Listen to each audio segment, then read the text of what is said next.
Hi guys, welcome back to this channel. In 1947, the world's population is shaped by just a handful of giants.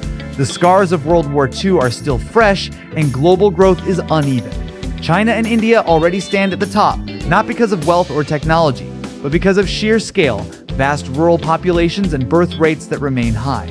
The United States follows a different path, growing steadily through immigration, economic opportunity, and post-war stability.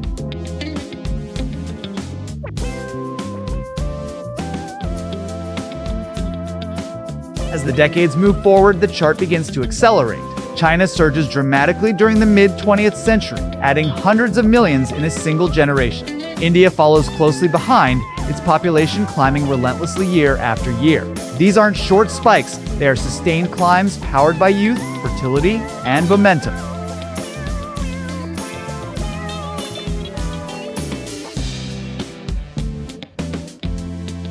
By the 1960s and 70s, a quiet shift begins. Population power starts moving south.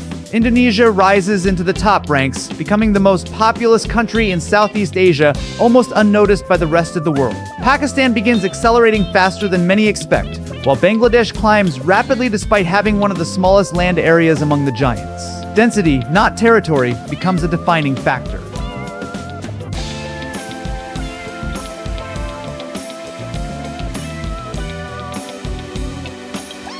Meanwhile, something unexpected happens. Europe's traditional population heavyweights slow down. Improved living standards, urbanization, and aging populations begin to flatten their curves. The chart reveals a powerful lesson. Economic success often comes with lower birth rates. Growth is no longer guaranteed.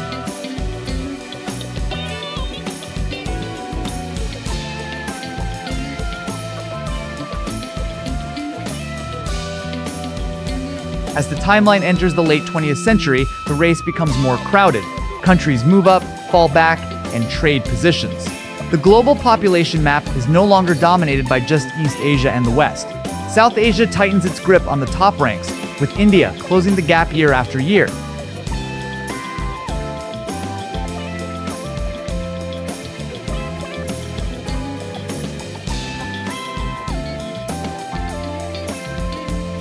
Then, in the 1990s and early 2000s, a new story emerges.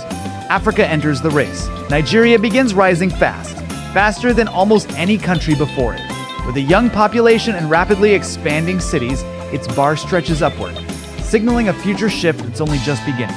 What once looked like a distant contender now becomes a central player.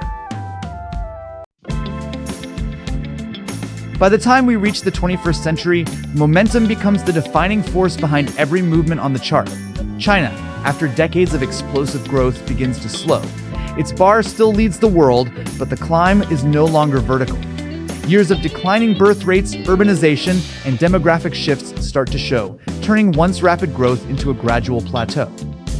India, meanwhile, keeps climbing, steadily and relentlessly. Its population curve doesn't spike, it presses forward year after year, powered by a younger population and long-term momentum built across generations. The gap narrows, and for the first time, a historic transition feels inevitable rather than distant.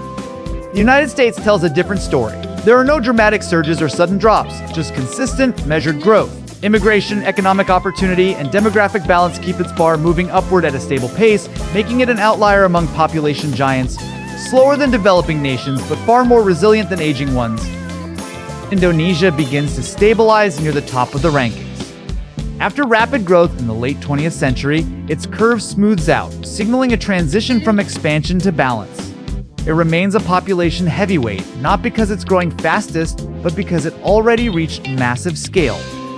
At the same time, Pakistan and Bangladesh continue pushing upward, quietly reshaping expectations. Pakistan's rise reflects sustained fertility and a young population, while Bangladesh's growth is even more striking, one of the world's densest nations climbing the ranks despite its limited land. Their steady ascent shows that population influence isn't always loud or sudden, sometimes it's built patiently decade by decade. Together, these trends redefine the race. The chart is no longer about explosive leaps, it's about endurance. Countries with youthful populations keep moving forward, while others slow, stabilize, or prepare for decline. The 21st century doesn't crown a new leader overnight, but it clearly reveals who has the momentum to shape the future. So Thank you guys for watching this video. Don't forget to like, share, and subscribe to this channel.